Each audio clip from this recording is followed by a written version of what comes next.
I'm just so excited to share about some of the great things that are going on in Detroit that I've made a small contribution to, because I can't really any of the full recognition for it, because really I'm simply a placemaker. I create places and spaces for people, negative narratives about themselves that are brought on by people that may not live around them. So I'm going to go more into that story a little bit, but I also want to take time out to, one, say thank you to the Sullivan Foundation for hosting this space for us virtually today. And thank you to Spud for always bringing me in to share when I have opportunity and time to do so. So awesome. So a little bit about me, Detroit born. I am recognized as a community engagement professional. Just means that I love people. I love connecting people to, themselves, as well as other people that can connect them with resources or opportunities to make great change, in a short answer way.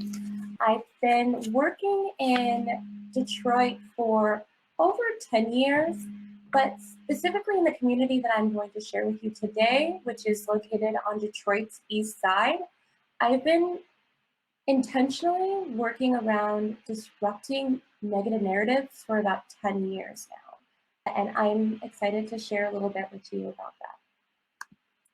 So what are some of the narratives that you have heard about Detroit? If you could just share some in the chat and just kind of share what are some of the narratives or that you've heard, positive or negative, about what's going on in Detroit, what has been going on in Detroit.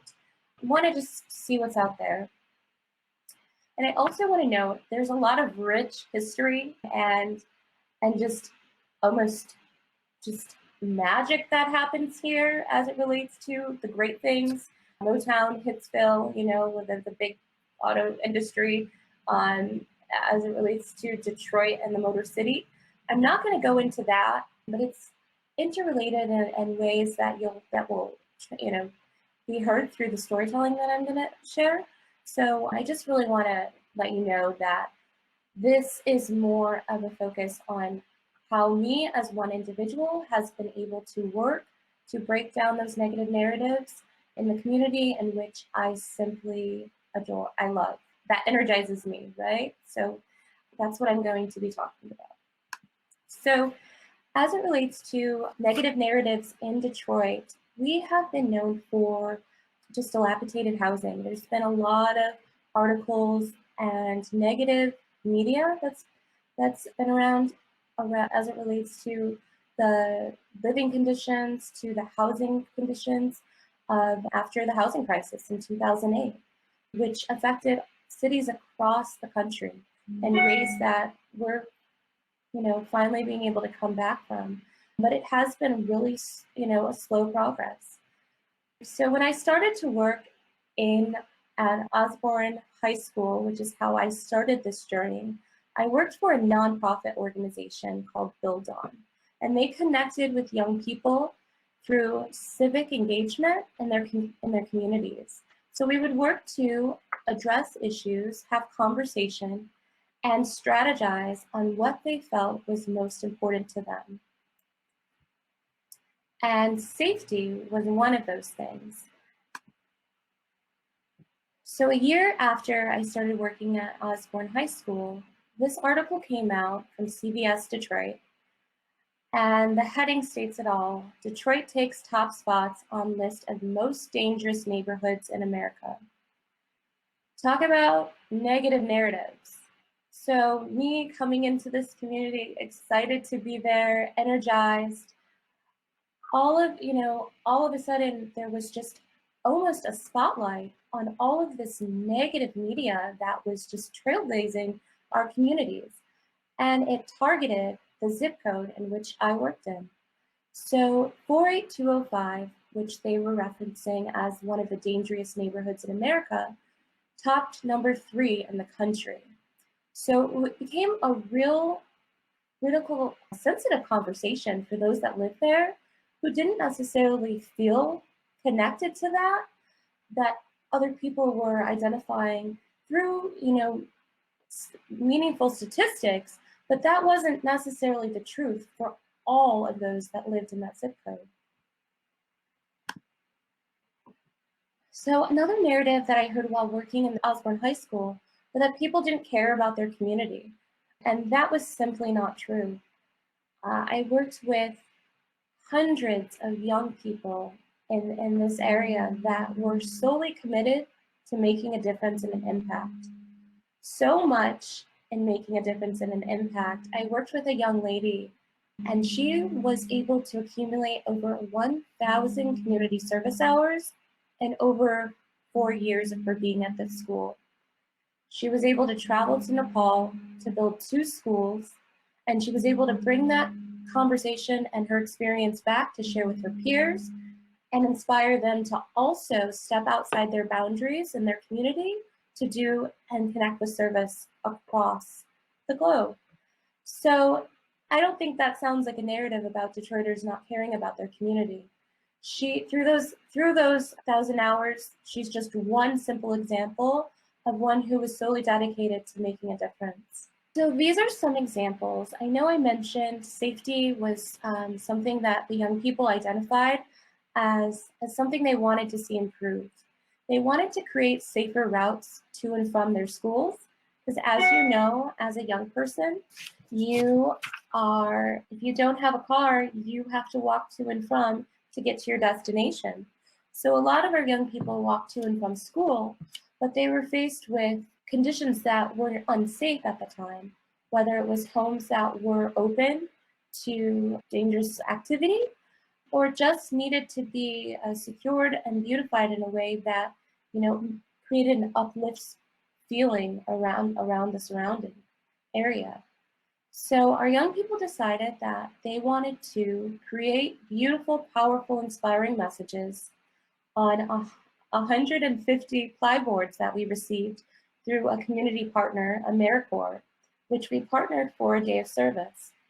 And so we boarded up for this particular service activity 150 windows and doors around the surrounding schools to create a safer route to and from schools for students at the high school, as well as the middle school that's located directly behind the high school. So these are just some examples of the boards actually installed. And so what was so powerful about this is that these boards weren't installed in, say, in another area. These were directly connected to the students who lived in this neighborhood. So they were able to point out their boards, share with their families and friends about the impact that they were making, as well as they were able to shift that narrative that people don't care about their community and really show the work that they're doing.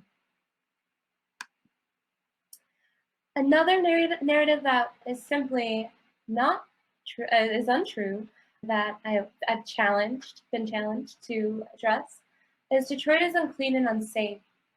And so over the years, this has been one that, has been very intentional on how to address. Because if I just clean up an area and don't include the surrounding community, that does not necessarily create a sustainable impact. So when it comes to identifying an issue or a problem, it's really important to make sure that that issue and problem aligns with the community that you're working with and for.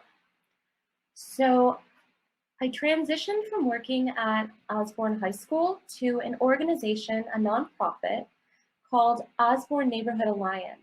What was so great about this transition was I wasn't leaving the community.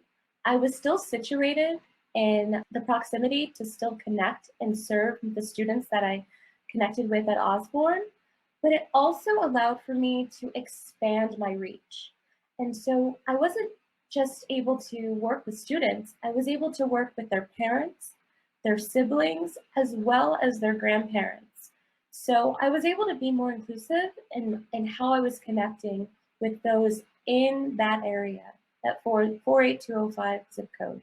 So down 2 blocks away from my office at Osborne Neighborhood Alliance, the students would come and walk from school to work with me for various projects that we would have conversation about. And this particular apartment building was on that route to my office.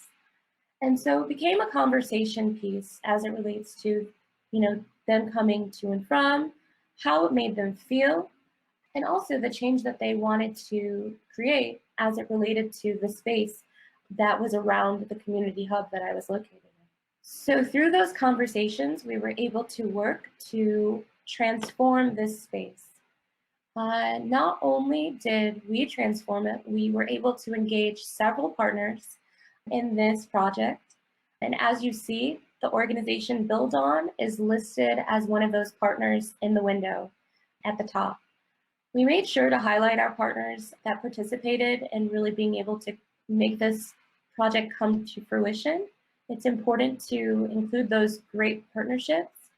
And also we were able to just really bring to life the vision that the students had and totally transform the feeling and look of the space. Positive partnerships, something I cannot emphasize enough of how important it is. Some may say, what does it mean to form a positive partnership? What does that even look like? I would say forming a positive partnership comes with aligning your mission and vision with a partner who has similar values. It makes it a lot easier to move forward and execute in successful projects, as well as grow together. The idea of a partnership is not just to do one thing with one another. It's about being able to grow and doing, many things that are going to create sustainable change. And so having a healthy, positive partnership and being able to grow with that is really critical when doing the work. So this is another example of a successful partnership that I was able to lead. This is the building that I worked at, the Matrix Center, which is known as a community hub in the 48205 area. This community is referred to as the Osborne community. And it was just a huge building, but it had a huge blank canvas of opportunity to provide some positive messaging. And so with that opportunity of seeing this blank canvas and really wanting to use it as a way to shift narrative on how not only were people looking at how the people that lived in the community looked at their area, but also how other people who come in that don't know what Osborne neighborhood is, they can see that the community is loved. So this mural was put together by two Osborne artists, born and raised, and this wasn't their concept. So what we did is we worked to survey residents, children, schools. I believe I went to a couple senior centers as well to find out what is it that they want, what messages do they want reflected in a mural that would go up on this building. And so all the images that you see were from the feedback that we got from community, so that they had the opportunity to vote on the selected variations of images that the artist came up with. So we made sure to give them options. We didn't want to just come with something and say, this is what you have. We wanted to give them options of what, from their feedback, what we were able to come up with. So we drew 3 different concepts of what the mural could look like, and then they voted on the one they liked the best. And so this is the result of their feedback. So now, as you can see, this building just really exhibits, just radiates light, it radiates positivity, and it radiates identity for the Osborne community that has been identified as in such a negative, poor light, that this is just another example of how we were translating that negative narrative. So working with Osborne Neighborhood Alliance, we really were wanting to go deeper in how to transform space. In Detroit, as I mentioned, the housing crisis of 2008 hit Detroit pretty hard.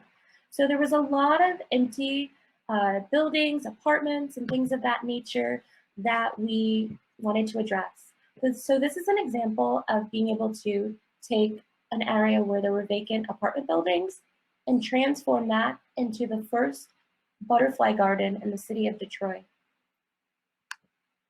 So these are a few examples of what we were able to bring to the space and leverage after creating it, the green space. So these are, to the left, you see some indigenous butterfly plants.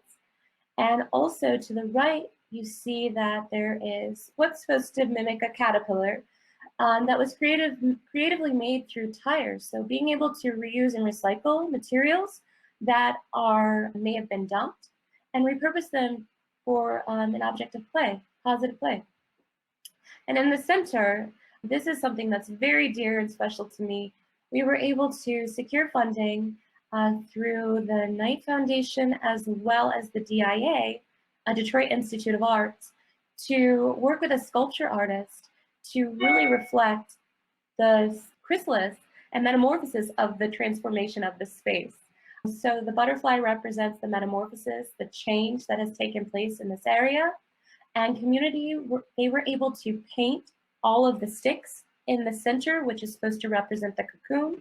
And on the side, you can see that there's a caterpillar that is just reflecting the whole process, that what it takes to become a butterfly. So how does one overcome presumed narrative? How does one overcome the presumed narrative? Community engagement. You must speak to those that live in the areas in which you work, live, and play. Have conversation. Learn what other people are thinking and feeling. And you can be creative and as thoughtful as you want to, but it must be intentional and it must come from the heart.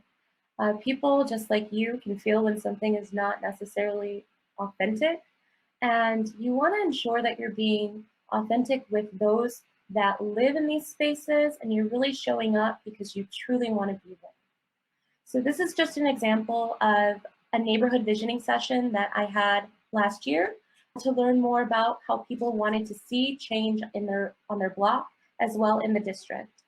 So transitioning from Osborne Neighborhood Alliance as program director, I was offered a position through the mayor's office to work as the deputy district manager in District 3.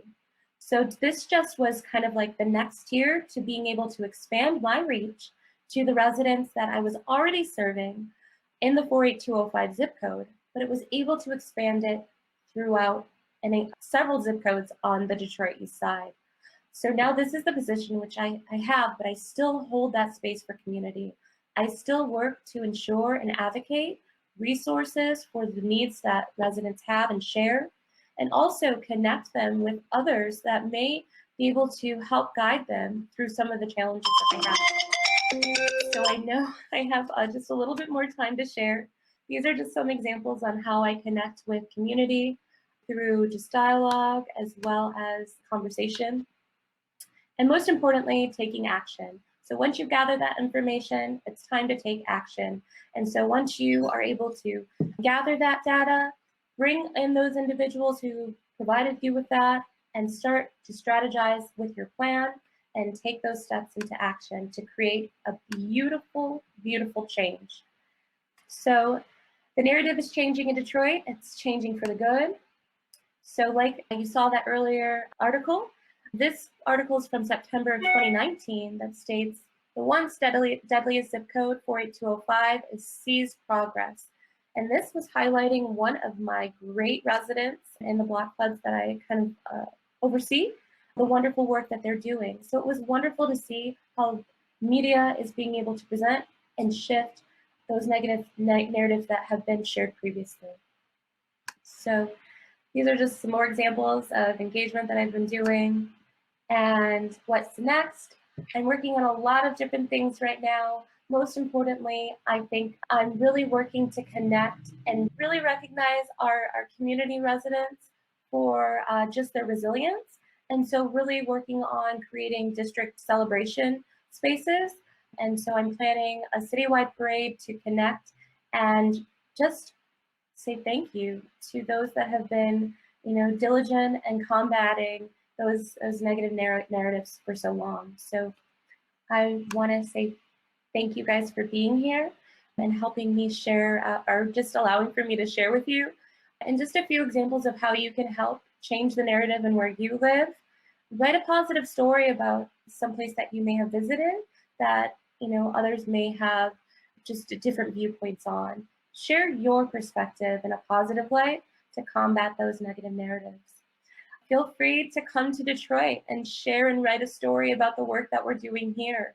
And also share about what you've learned today so you can really kind of circulate the information, the positive work, in a way that hasn't been done. So I can't emphasize share, share, share through social media platforms and all of those different things alike. So these are just ways that you can reach out and connect with me. For those of you that do want to come out to Detroit to learn more about what we're doing, thank you again for allowing me to take this time to share about some of the things that I've been working on.